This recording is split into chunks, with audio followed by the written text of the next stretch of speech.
Hello, I'm Jan Mulvey and you're watching the Redmen TV.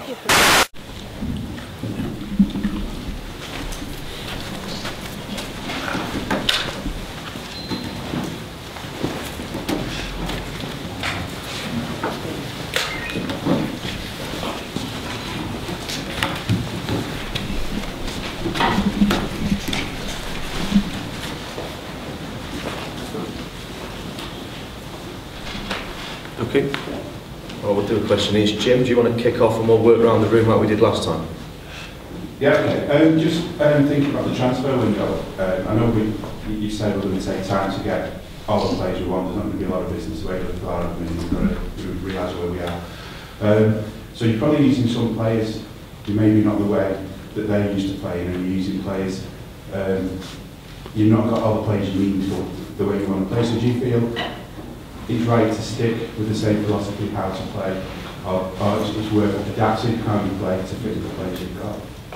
Yeah, I think it's a bit of both, really. I wouldn't say, I'm very dogmatic in it. I've looked at changing different ideas, really.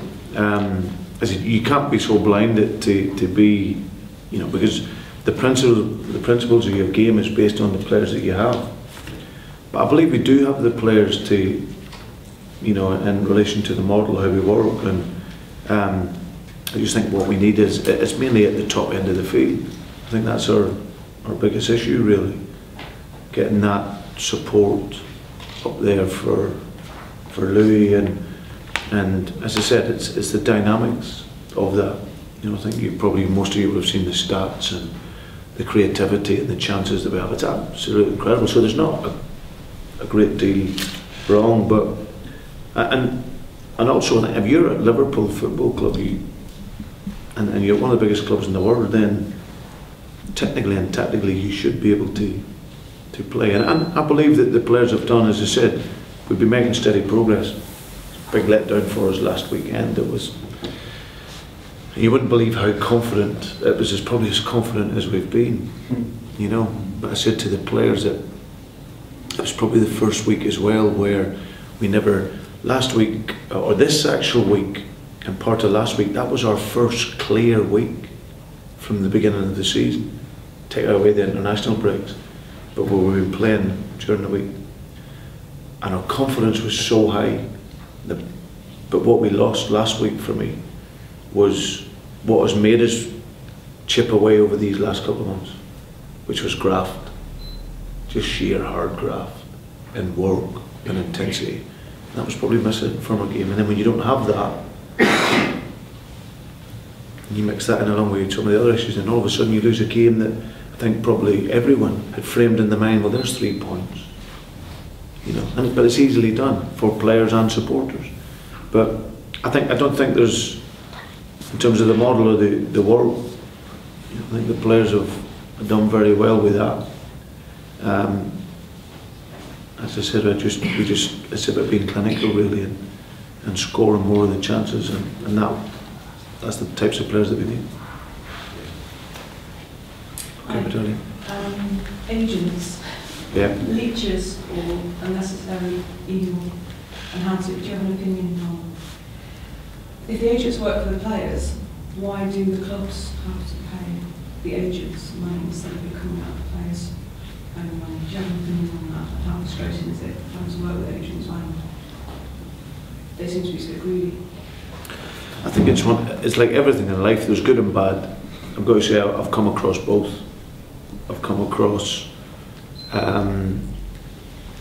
lots of young players. Football has been a working class game, and some players coming through socially now, some young kids are coming through, they don't have a father figure, some might not even have parents, so they need guidance. And as I said, I know a lot of good agents. Some will always try and push the boat out to get more. But in the main, especially at the top level, there is a need for them.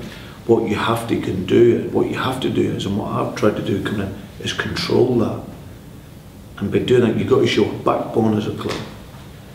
You've got to as I said, some of our senior experienced players have had agents and it's been dealt with and it's an ongoing process.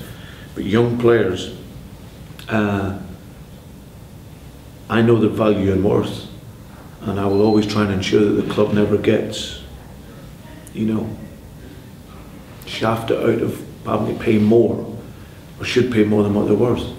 But what you've got to do is you've got to, as I said, show your backbone as a club and not pay what their demands always is. I think it shocked me that there's only Chelsea and City that have paid out more in agents' fees than Liverpool have over the last 4 or 5 years. So I was wondering if you knew that and if you were going to be quite proactive. Well, that's something that, again, I've tried to be proactive in that since I've come in here. Hence the reason some of our deals in the summer, you know, the real word is that you have to work with agents, and I understand that. You know, I don't have one myself. You know, when I came in, I done my own deal when I came into here, and I know plenty of agents, but I done my own. But I can understand why people would have an agent, and I support that. And there is normally a figure that they get as part of the deal to help the young player decide where he wants to be. But you have to monitor it. You have to monitor it. That's the brutal honesty of it. And I'm the type of manager that I want to know, to be able to help. You know, if someone's worthy of getting another contract or a new contract, I want to be able to give my opinion and value on it, rather than say, right, I only do the football. And then, because indirectly it impacts on the changing room. You know, and if you aren't in that sort of process, then, you know, it's something that it's difficult, especially at the big clubs, because there's so much going on. But I think as a manager, I like to know what's going on so I can help influence that, and hopefully going forward over the coming years that won't, there certainly will be in a much better position to deal with that sort of thing. Mine's sort of a two-part question. Firstly, you touched on it a little bit with Jim's question. We can all see our big problem is final third. Not even so much final third for me, just the penalty area. It's like when we get there, there's like so many like bad decisions, or like a bad shot or a poor pass. And how do you change that? Is that the DNA of the players? You just need different players, or is it something that maybe it's a mental thing with them? Because we struggle for goals, and they get anxious when they get around the penalty area. Because up until we get there, everything was really good, and then it's just so frustrating when you see like a bad decision, poor pass, a weak shot, and you think, we're just never going to score. You know, how do you change that? Is it personnel, or is it... That's a big part of that profile of the player, is a massive part of it. And it's also trying to develop that confidence with young players. If you think up at that top end of the field, that you've got Raheem, who's done terrific in his first 6.5 months playing. But for him, this is the point I was talking about, his plan going forward. For him to be a regular player here at this level, you have to score goals and create goals. So I don't want nice players, I want efficient players. You know, players that when you look at their numbers, that's, you know, so if you play 40 odd games a season, you score 1 goal and you create 2 goals, you're never going to play as a firm, you know what I mean? So it's a bit of both really, and we've had a lot of sort of inexperience really. I think that's, you know, we've had to play those players at the top end of the field. So Raheem at 17, young so early on, you know, at 18 years of age in there. So they're still finding their feet at the level, but they also having to understand that they need to get goals. I would totally agree with you. I think there's times when our decision making has been disappointing. You know, we get into great areas and it's just that bit of quality, that real bit of finesse and quality. And I also think it's also about the certain type of player, a player that wants to score a goal. Not just create a goal or be outside the box looking in. Players that are hungry to score. And that's something that I know that I need to address if we're going to complete a lot of the other great work. And the second part was, the other main thing that's concerning me watching us is when we lose the ball, whether it's in our own half, in the opposition half, sometimes we lose the ball fairly cheaply, and then before you know it, like within seconds, they're on the back foot. It's like they just slice through the midfield. Is that something is that a tactical thing, or is it maybe, again, personnel, like, you know, John Allen's not particularly big, strong, powerful lad. Sometimes, you know, runners can just overpower him. Or is it like lack of, say, work rate? I mean, those that go, was it young boys, and they scored late on, or they nearly scored late on, and we had like, we'd gone forward and we didn't get back, and just like, no, the young boys was a disappointing goal. We should shoot at the top of the box. We should get a shot in on that occasion there. And if you freeze it when we take the shot at that moment, the balance of the team is all right, because you've got 3 players of the front players, and then you get Steven Gerrard joining in. Behind that, you've got John Joe Shelby and Nuri Sahin. So you get 2 or 3 midfield players still in a decent position. But what can't happen is that they just run through us as easy as they've done. So playing with 3 midfield players to then eventually the guy get a shot at the edge of the box without a tackle in midfield, you have a problem then, you know. For me, it's about game management. That's the big thing for me in terms of about learning the state of the game. You know, understanding that when we're, you know, I think away at West Ham was the first time in the last 15 minutes that we'd scored in the league in that period, you know. But we had conceded goals in that period. So it's more about game management for me, and understanding, like you say, when the ball breaks down, that ability. We've done a hell of a lot of work on getting the ball back very quickly, but you can't take it for granted you're going to get it back. It's a case of closing spaces quickly. Now we can do 1 or 2 things. We can try and work and develop that model so it improves, or we drop right back in very, very quickly into a real deep block, get our lines together tight, and then wait on the game. At this moment in time, it's a wee bit of both. You know, where we're trying to create the game, trying to have a model that really goes after opponents and gets the ball back quickly. But you're absolutely right, you have to ensure that when you do that, that the balance behind that is correct. And that's something that we're continually working on. As I said, and I would rather, I'm one that would rather try and affect the game and get the ball back quickly than just retreat and everyone back onto the back edge of the box, and then you're suffering in the game.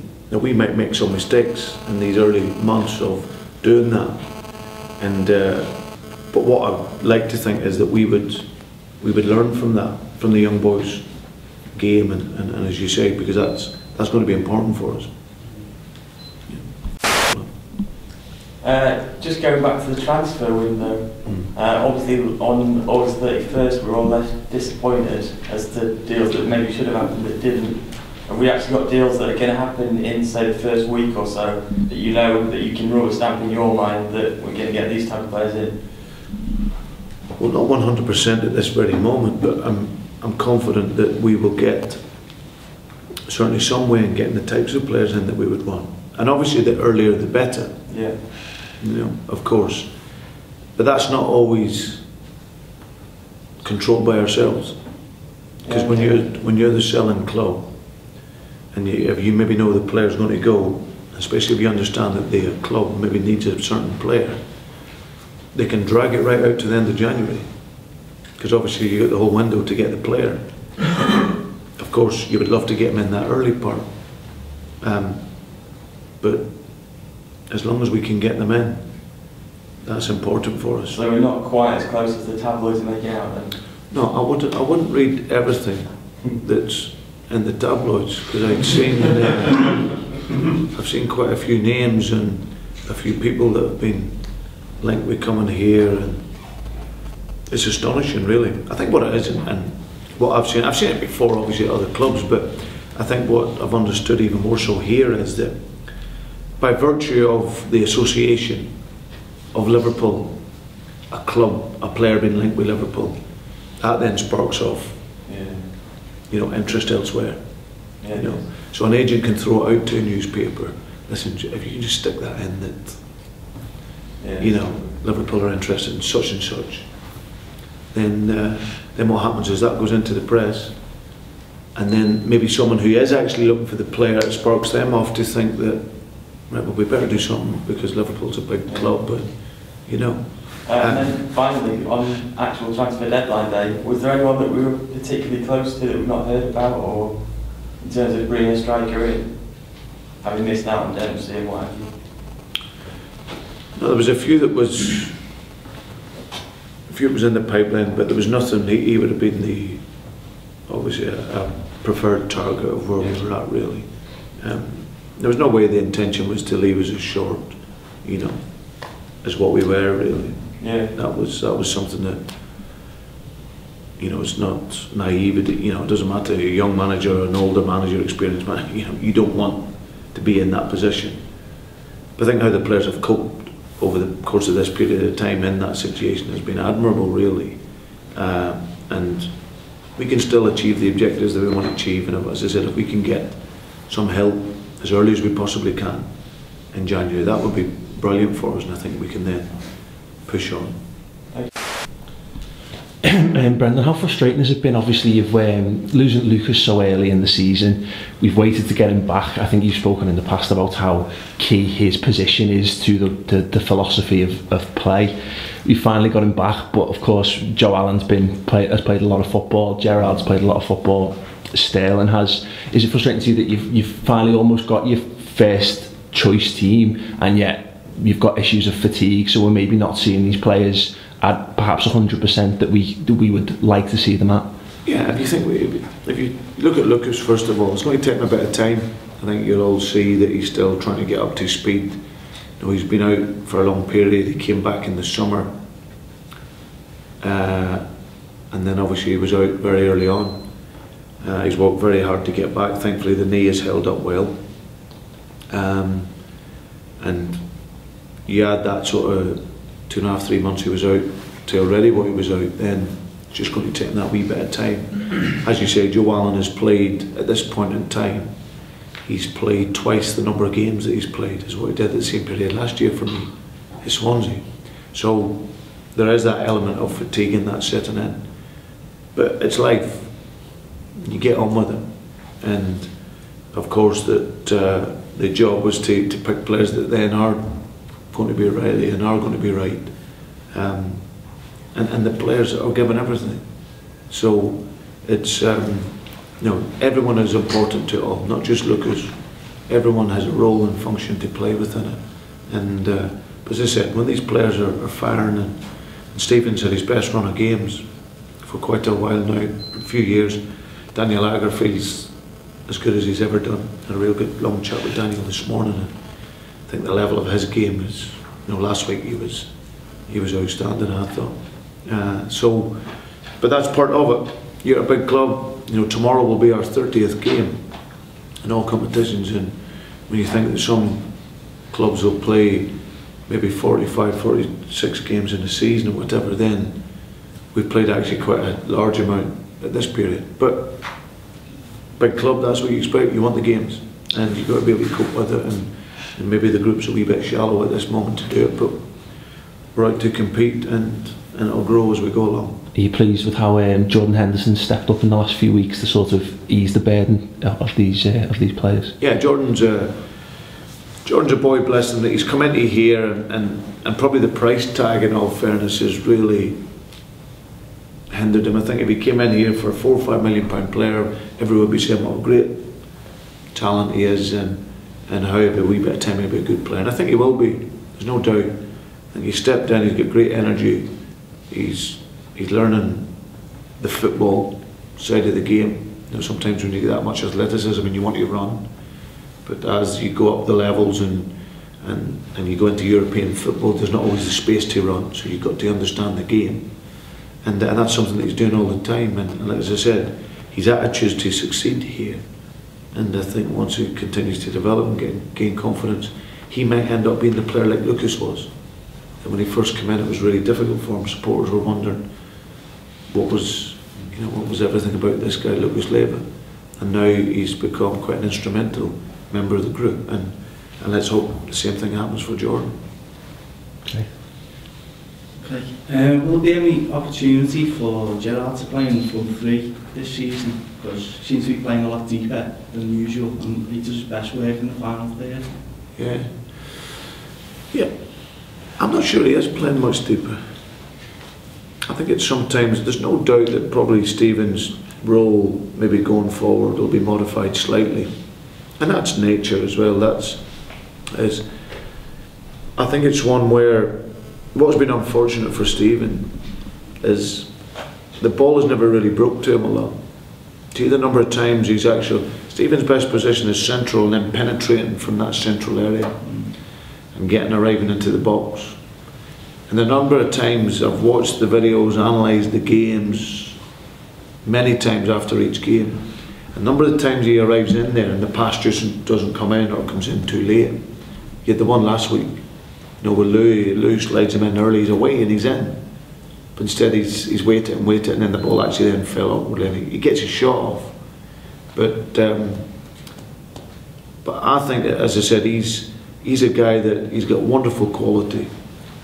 You know, when Stephen leads out the team, you know, he's, as I said, his influence is still very strong for me. He might not, excuse me, he might not have got the goals that he previously had. And he's certainly probably not playing anywhere near as strong as teams that he's used to have played in. That's the reality of it as well.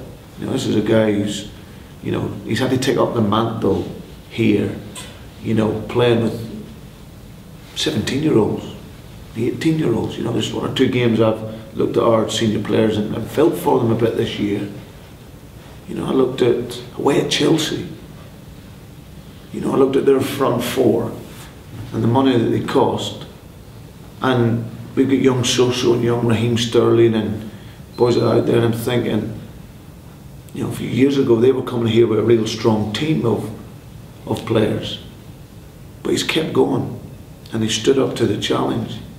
And Stephen, as I said, you know, you look at his statistics over the last 5-6 years, maybe the goals haven't been quite as regular as what they were maybe at the beginning of his career. But he's still a huge influence for the team with his professionalism. He's wanting to learn.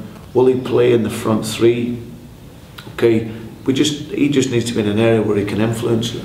He seems to get the best out of him when he played on the right hand side a few years ago in the Rafa. Yeah. So something like that. Yeah, no, listen, it's a point, and it's a point you make. You've been watching Liverpool obviously a lot longer than me, and I know in that period of time he did get the goals, but I also know he got the goals from that period in behind.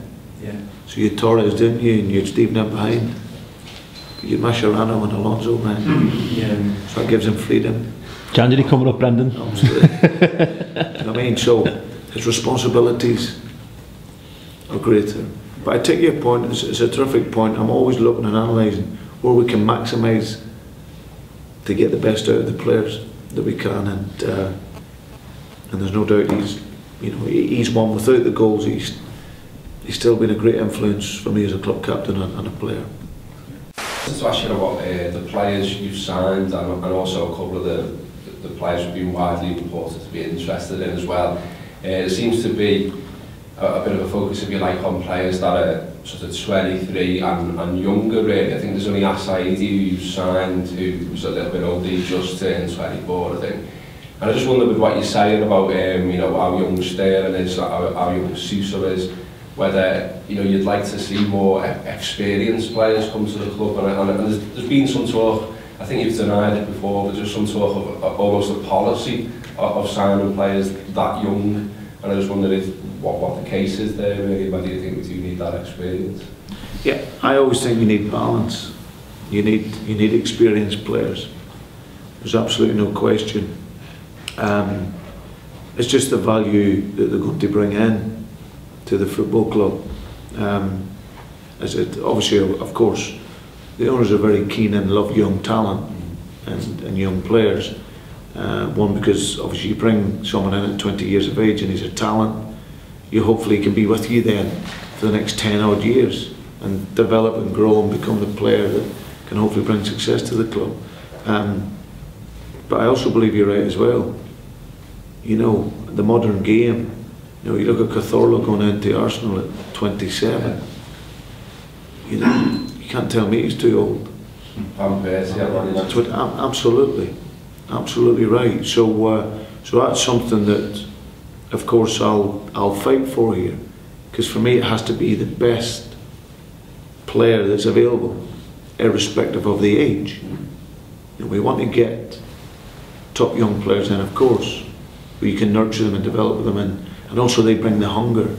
But there's no doubt you need that experience as well, and that's something that, you know, I will always put forward, and then obviously, of course, then the decision's out of my hands. Really. Yeah, I mean, I just wonder on that one, is it a bit of a sort of business speed football, if you like, because, you know, John Henry's talked about resale values and stuff like that, and obviously you're more likely to get a resale value out of a younger player. But I mean, my argument back would be, you know, an older player who comes in straight away and contributes, you know, what value do you put on that, and that is lifting the club, the fans, the players, and so on. And my thinking is even bigger than that. This isn't a selling club. You bring a 21-year-old in here, we're not developing him to get him maybe a top player and sell him. So I'm saying we're bringing a player in here to hopefully push through and make us successful. Well, this is Liverpool. Okay, this is a great club. We might not be the great of what we were in the 70s and 80s, but we're trying to claw our way back there. So to do that, you've got to keep your best players. You know, and I think that was the message in the summer. You know, Daniel Agger's arguably the best left-sided centre half in the world, and could have went to a number of clubs, but he didn't want to. He believed in what we're trying to do here and wanted to be a part of it. Skirtle, Lucas Leiva, Suarez. So for me, yeah, investment and young talent is important, but it's important for the reason that you want them to be at your club for a long time, not to sell them. And likewise with the senior players, you know, you bring in a player at 27 years of age, he might be the player that makes the difference, that gets you into the, you know, those top slots where you want to be, which allows your club to grow again. So for me, it's about good players, but it's also about availability, and that also plays a part in it as well.